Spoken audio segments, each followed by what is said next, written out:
अब जाओ, आप नागपुर जाओ, नागपुर के मुसलमान परेशान हैं, आप जाओ। नहीं, आपको नागपुर की फिक्र नहीं है, आपको फिक्र ये है कि वो अमजदुल्ला खान खालिद थैले ज्यादा बांट रहा। क्या करो, अपन डबल कर दो। सियासी तौर पर राजा सिंह की पुष्पनाही और उसको जिंदा रखने वाली जमात का नाम मजलिस इत्तेहादुल मुस्लिमीन है। कुछ पागल दीवाने पुट्टे जिसको सरों पे मारा लगे, वो दीवाने पुट्टे आके बोलते हैं कि नहीं भाई वहां लड़े तो वो आप कहते उन्हें जीत जाता करते, तो फिर आप संभल क्यों लड़ते? साथ में 8वां एमएलए कौन है जो आपकी हैदराबाद पार्लियामेंट्री कॉन्स्टिट्यूंसी से कामयाब होता है? वो राजा सिंह। ये राजा सिंह पूना तक कैसे पहुंचा? असदुद्दीन ओवैसी साहब ये पहला बीजेपी का दुश्मन है जो बीजेपी की दी हुई सिक्योरिटी में फिरते, भड़काओ भाषण यूं यूं यूं अवा जो करके आया, वो आप करके आए सो मुकामात पे, अब उन्हें जाके वहां पर फिरका परस्ती के बयानात दे आ रहा। आप क्या क्या नहीं करके तमाशे करके आए महाराष्ट्र के अंदर, हिंदू मुसलमानों को इतना पोलराइज करे, हिंदू मुसलमानों में एक सियासी नफरत इतनी पैदा करे जो आज आपको नजर आ रही है। नागपुर के अंदर औरंगजेब के नाम पर एक फसाद फैलाया गया है। जाइए नागपुर को, 80,000 मुस्लिम वोटर्स है। गोशा महल में एमआईएम के 2 कॉर्पोरेटर्स है।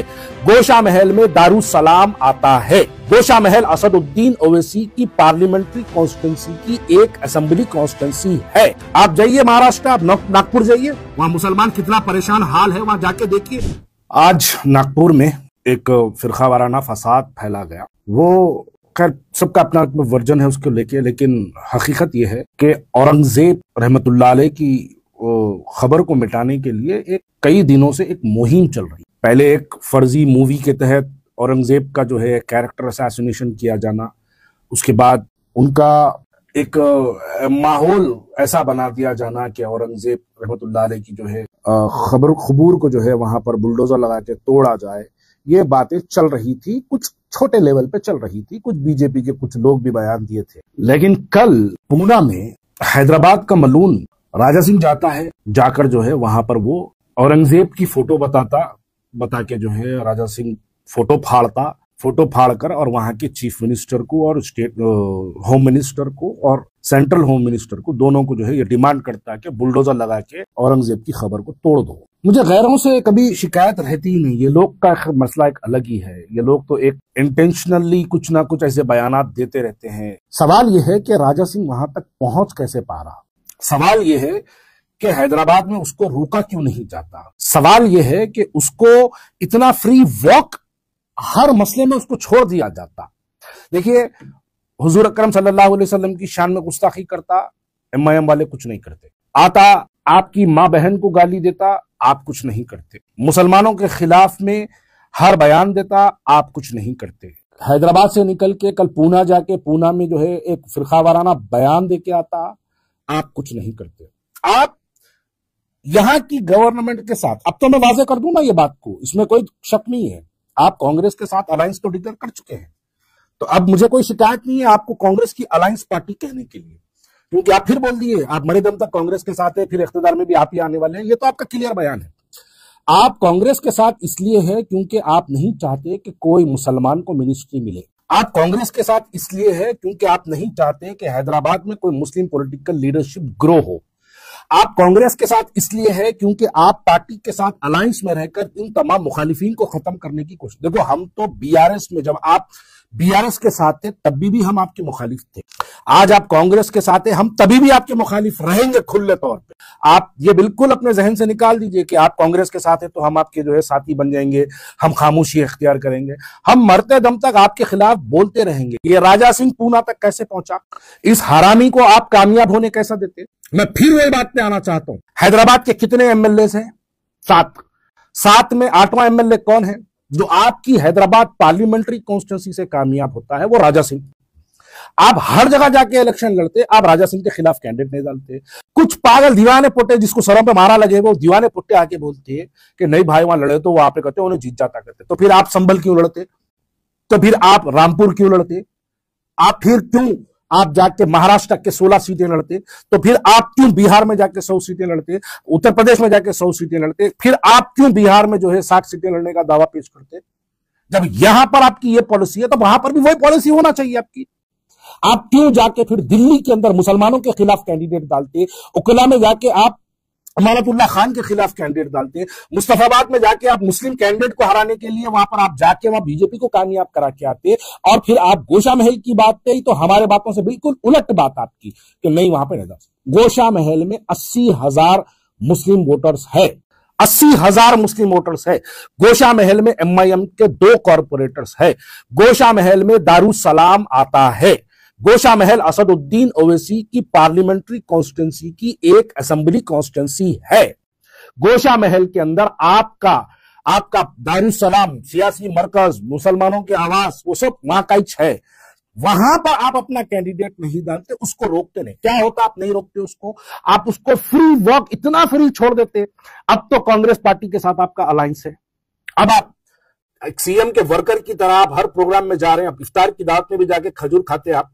आप सीएम के एक वर्कर की तरह, रेवंत रेड्डी के एक वर्कर की तरह आप उसके पीछे कैमरे में फिर रही।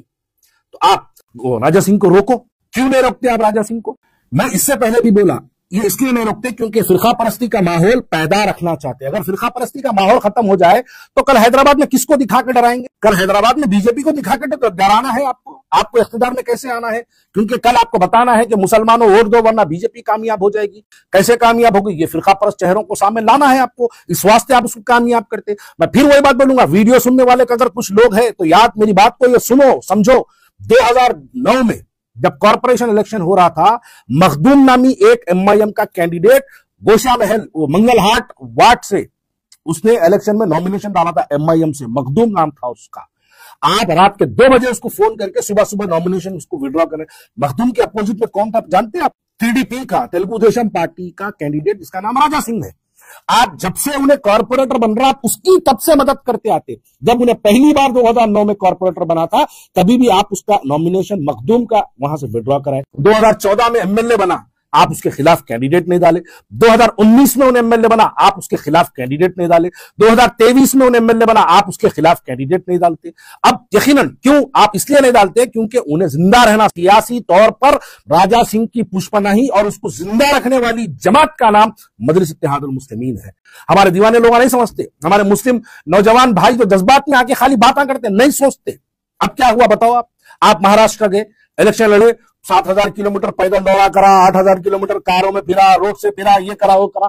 नागपुर जल रहा है। नागपुर के अंदर औरंगजेब के नाम पर एक फसाद फैलाया गया है। जाइए नागपुर को, नहीं जाते। मैं इसलिए बोलता हूं संभल, आप संभल में इलेक्शन लड़ने गए, संभल में मस्जिद शहीद हुई, मस्जिद को तोड़ा गया, आर्कोलॉजी के नाम पर मस्जिद के अंदर एक बवाल मचा, पूरा हिंदुस्तान जानता संभल का क्या मसला है। आप संभल गए, आप संभल नहीं जाते। नागपुर अब नहीं जाते। महाराष्ट्र के इलेक्शन में जिस मकसद से ये आए थे, आहिस्ता आहिस्ता उसके बींजे अब दिख के आ रही है। आप गए थे यूं करे ना महाराष्ट्र में 15 मिनट, आप क्या क्या नहीं करके तमाशे करके आए महाराष्ट्र के अंदर। हिंदू मुसलमानों को इतना पोलराइज करे, हिंदू मुसलमानों में एक सियासी नफरत इतनी पैदा करे जो आज आपको नजर आ रही है।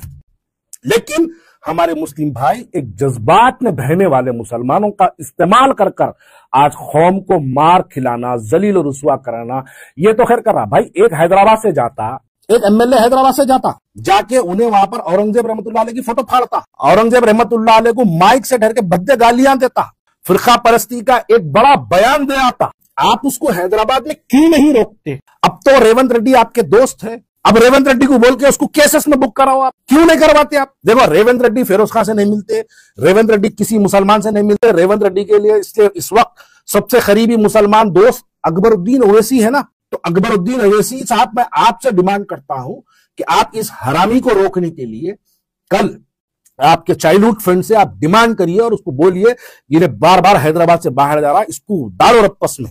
इससे पहले तो आप ऐसी ही हुजूर अकरम सल्लल्लाहु अलैहि वसल्लम की शान में गुस्ताखी करा, कोई सड़क पे नहीं उतरा। हैदराबाद का मुसलमान अपनी जानों को अपने जिस्म पे लाठियां खा के रात के सुबह 4 बजे तक हैदराबाद के मुसलमान सड़कों पे लाठियां खाए।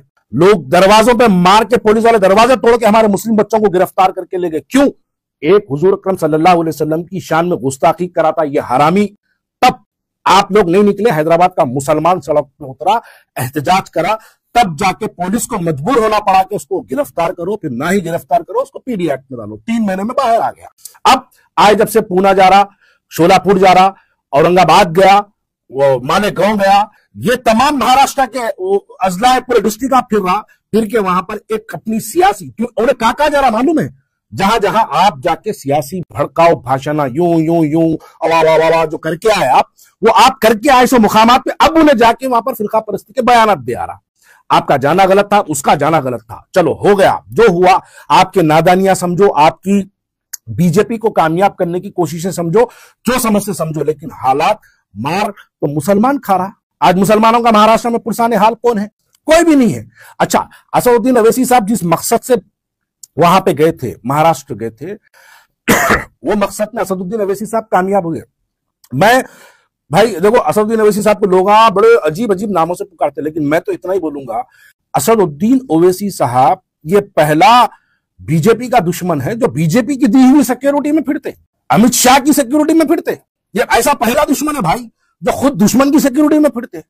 महाराष्ट्र जाते, एक भड़काऊ भाषण दे के आते, एक माहौल खराब करके आते, खराब करने के बाद आज उसके नताइज देखे तो हमको ये सब नजर आता। अब जाओ, आप नागपुर जाओ, नागपुर के मुसलमान परेशान है, आप जाओ। नहीं, आपको नागपुर की फिक्र नहीं है, आपको फिक्र ये है वो अमजदुल्ला खान काले थैले ज्यादा बांट रहा, क्या करो अपन डबल कर दो।